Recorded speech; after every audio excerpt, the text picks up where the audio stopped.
Is the Columbus stretch of the Chattahoochee and the Riverwalk flooding more than it used to? The answer is yes, and the floods are lasting longer. Hi, I'm Kayla Hunter, climate and environmental reporter with the Ledger-Enquirer. Since 1993, when the first portion of the $100 million Riverwalk was completed near downtown Columbus, there have been 42 high water events on the Chattahoochee, where the water is at least 25 feet high. Most events have happened in the last 10 years. But wasn't the Riverwalk meant to flood? Technically, yes.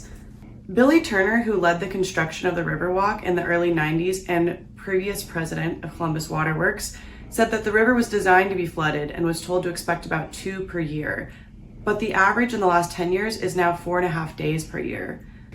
Since 1993, there have been 100 days where the Riverwalk has been underwater. 75 of those days have all happened in the last 10 years. So why is it lasting longer, and what's the impact? It's pretty complicated.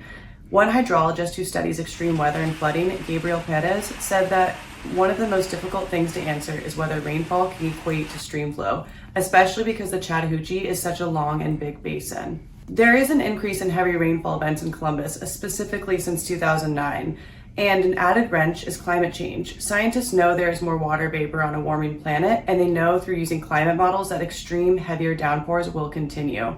Flood events impact the economy in Columbus. Millions of tourists visit Columbus to whitewater raft and kayak. Thousands of anglers fish on the Riverwalk, and cyclists and runners enjoy what Turner calls the city's icon.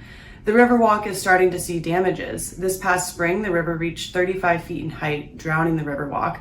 Days later, this happened near the Synovus Steps. Plus, the sewer system that can only handle 0.63 inches of rain per hour will flood when it combines with wastewater treatment and cause sewage issues throughout the city and add bacteria to the river. Check out my story to get more details on the changing Chattahoochee in Columbus at ledgerenquirer.com.